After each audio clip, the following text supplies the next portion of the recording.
안녕하세요. 부자 되는 여정을 그리고 있는 부자초년생입니다. 오늘은 부동산의 가치를 절대적인 시각으로 바라봐서는 안 되는 이유에 대해서 이야기를 나눠볼까 합니다. 그럼 영상 시청하기에 앞서 좋아요와 구독하기 부탁드리겠습니다. 또한 제가 발전하는 부동산 투자자라는 네이버 카페를 운영하고 있는데요. 부동산에 관심 있는 사람 모두 환영합니다. 놀러오세요. 한 가지 질문으로 본격적으로 이야기를 시작해보고자 합니다. 여러분들은 고도지구에 속해 있는 부동산은 가치가 없다고 생각하시나요? 저희 대답은 이렇습니다. 아니다. 라고 말이죠. 자연스럽게 왜? 라는 질문을 던질 것입니다. 저는 오늘 이 질문에 대해서 답을 해보고자 합니다. 고도지구 정의에 따르면 쾌적한 환경, 그리고 토지의 효율적인 이용을 위해서 건축물의 높이의 최고한도를 규제하기 위해 지정하는 용도지구 중 하나입니다. 이에 따라서 지금까지 고도지구는 일종의 규제로 인식되어 왔죠. 2019년 12월 기준으로 서울시는 남한 부동산 서초동 법원단지 주변, 구기 평창, 어린이대공원, 그리고 오류, 배봉산 주변, 국회의사당 주변, 경복궁 주변 등 총 9개소의 면적 9.44km 제곱의 최고 고도 지구가 지정되어 있었습니다. 지도에서 보시면 보라색 선으로 표기된 부분이죠. 물론 23년 6월 30일 신고도 지구 구상 보도 자료에서 고도 지구를 지금까지의 일률적인 규제에서 합리적인 관리로 전환하고자 하는 고도지구 재정비를 추진한다고 했습니다. 이에 따라 남산, 북한산, 구기, 평창 등에서는 고도지구 일부를 조정하고 법원단지 주변과 오류동은 고도지구가 해체하는 등 개편을 진행하고 있습니다. 이로써 고도지구의 완화, 폐지를 일종의 호재로 받아들이는 곳이 많았습니다. 그만큼 고도지구라는 것은 부동산 가치 판단에 있어서 마이너스가 되는 요소임은 분명합니다. 이처럼 당연히 많은 사람들, 즉 대중들은 고도지구에 속해 있는 부동산에 대해서 건물을 지을 수 있는 최고 높이가 제한되어 있으니 절대로, 다시 말하지만 절대로 투자하면 안 된다고 생각하겠죠. 추후 재개발, 재건축, 아니면 다른 종류의 정비 사업을 추진할 때 사업성이 좋지 않기 때문입니다. 하지만 우리는 어렸을 때부터 문제를 풀 때 이 절대로라는 말이 보기에 들어가 있으면 오답일 확률이 높다는 것을 알고 있습니다. 절대로가 통하지 않는 것이 있기 때문이죠. 우리는 이분법적인 사고, 즉 하면 된다, 안 된다, 맞다, 틀리다에 익숙합니다. 부동산 투자를 할 때 그 부동산의 가치를 판단하는 데 있어서 땅의 용도를 많이 보죠. 제2종 일반 주거지역보다는 제3종 일반 주거지역, 그리고 제3종 일반 주거지역보다는 준주거지역, 준주거지역보다는 일반 상업지역이 좋습니다. 아무리 건물이 노후화되어 있다 하더라도 특히 서울에서는 땅의 힘이 중요합니다. 준주거지역, 일반 상업지역의 땅은 높게 지을 수 있기 때문에 가치가 큽니다. 그리고 이러한 가치는 가격에 반영되어 있죠.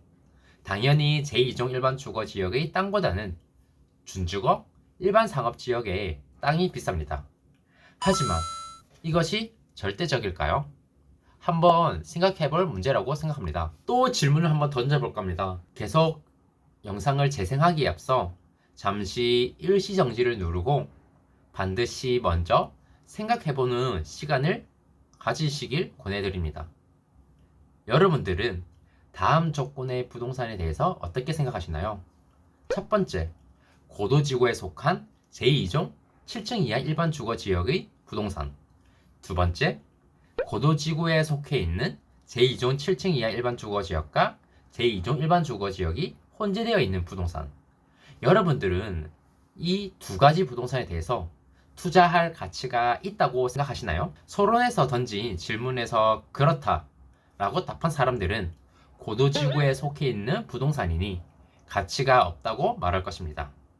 그리고 땅의 용도만을 보고 제2종 7층 이하 일반 주거지역, 제2종 일반 주거지역은 부동산 가치가 낮다고 생각하시는 사람들에게도 두 가지 선택지 모두 끌리지 않을 것입니다. 그럼 다시 질문을 던져보겠습니다. 여러분들은 다음 부동산에 대해서 어떻게 생각하시나요? 첫 번째, 라인원 한남. 두 번째, 한남 더힐. 가치가 있다고 여겨지시나요? 갖고 싶은 부동산이신가요? 첫 번째 질문에서 고도지구에 속해 있는 제2종 7층 이하 일반 주거지역의 부동산은 라인원 한남이었습니다. 그리고 두 번째, 고도지구에 속해 있는 제2종 7층 이하 일반 주거지역과 제2종 일반 주거지역이 혼재되어 있는 부동산은 한남다일이었고요. 이제 어떻게 생각하시나요? 혹시나 모르는 사람들을 위해서 간단하게 나인원 한남과 한남더힐을 살펴보도록 하겠습니다. 나인원 한남부터 살펴보시죠. 나인원 한남은 한남동에 위치한 대형 평수로 이루어진 341세대의 아파트 단지입니다. 나인원 한남은 과거 용산기지에 주둔하던 미군들이 거주한 한남 외국인 아파트 부지를 재개발해서 지어졌습니다. 당시 대신증권 부동산 개발 사업 계열사인 대신 F&I가 평당가 약 3,400만 원의 부지를 매입했죠. 하지만 현재 나인원 한남에서 제일 작은 평수에 속하는 75평 기준 90억 원입니다. 평당가 기준으로 약 1억 2천만 원이죠.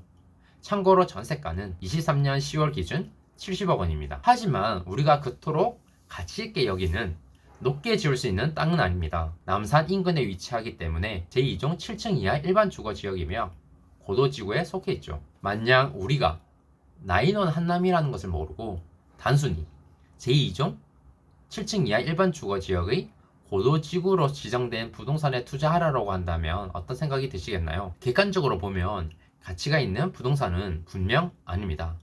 하지만 나인원 한남이라는 것을 들으면 누구나 갖고 싶은 부동산이 되죠. 비록 용적률 147%, 최고 층수 9층이지만 말이죠. 다음으로는 한남더힐입니다. 나인원 한남 인근에 위치한 또 다른 초고가 아파트죠. 한남더힐도 오늘 영상에서 좋은 예시가 됩니다. 한남더힐은 2011년에 입주한 600세대의 아파트입니다. 매봉산 밑에 위치해 있어 역시나 고도 제한이 있습니다. 이에 따라 현재 최고 층수는 12층입니다. 비록 UN 필리지와 달리 한강 조망은 어렵지만 자산가에게 인기가 많은 단지죠. 74평 기준으로 23년 7월 85억 원에 거래되었습니다. 평당가 기준으로 약 1억 1,500만 원입니다. 한남더힐은 제2종 7층 이하 일반 주거지역과 제2종 일반 주거지역이 혼재되어 있습니다. 그리고 고도지구로 지정되어 있어 현재 용적률은 120%죠. 역시나 우리가 흔히 알던 부동산 가치의 판단 기준으로 한남더힐을 보면 분명 가치 있는 단지가 아닙니다. 그런데 왜 가격이 비쌀까요? 분명 가격은 그 가치를 반영하는데 왜 이렇게 가치가 있다고 여겨지는 것일까요? 그렇다면 반대로 한번 생각해 보시죠. 만약 한남더힐과 나인원 한남이 지금처럼 저층 아파트가 아닌 15층 이상의 1000세대가 넘는 대단지 아파트였다면 지금의 가치를 가지고 있을까요? 분명 한남동에 위치했다는 점, 남산 인근에 위치한 점 모두 플러스가 되는 요소입니다. 하지만 15층 이상의 대단지였다면 돈이 엄청나게 많은 자산가들이 매수하고 싶어하는 그런 부동산이 될 수 있었을까요? 우리가 부동산을 바라볼 때 자주 하는 실수가 있습니다. 어떤 조건의 부동산은 절대 투자하면 안 돼라고 단정 짓는 것이죠. 그리고 쳐다보지도 않습니다. 그렇게 우리는 기회를 놓치게 되죠. 내가 생각하는 가치가 정답이라고 생각해서는 안 됩니다. 그리고 지금 대다수가 가치 있다고 생각하는 것이 불변할 것이라고 여겨서도 안 됩니다. 가치라는 것은 불변하는 것이 아닙니다. 가치라는 것도 결국 현 시대를 이루는 구성원들이 만들어낸 일시적인 것입니다.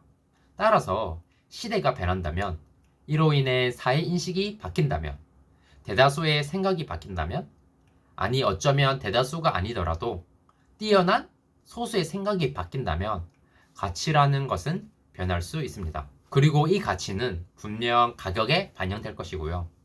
특정 조건 상황에서는 우리가 흔히 여기는 높이 지을 수 있는 땅이 아니라 오히려 높이 지을 수 없는 땅을 선호할 수 있다는 것, 더 가치가 있다는 것, 그래서 더 비쌀 수 있다는 것 잊어서는 안 됩니다. 유연한 생각을 가지고 부동산을 바라보는 것이 중요함을 저는 다시 한번 느낍니다. 여러분들은 어떻게 생각하시나요? 오늘 제가 던진 질문에 대해서 그리고 오늘 제가 말씀드린 상황에 대해서 한번 곰곰하게 생각해보는 시간이 되었길 바라겠습니다. 그럼 오늘 영상은 여기까지고요. 긴 영상 시청해주셔서 감사합니다. 다음에는 더욱더 알찬 정보를 가지고 찾아오도록 하겠습니다. 네, 감사합니다.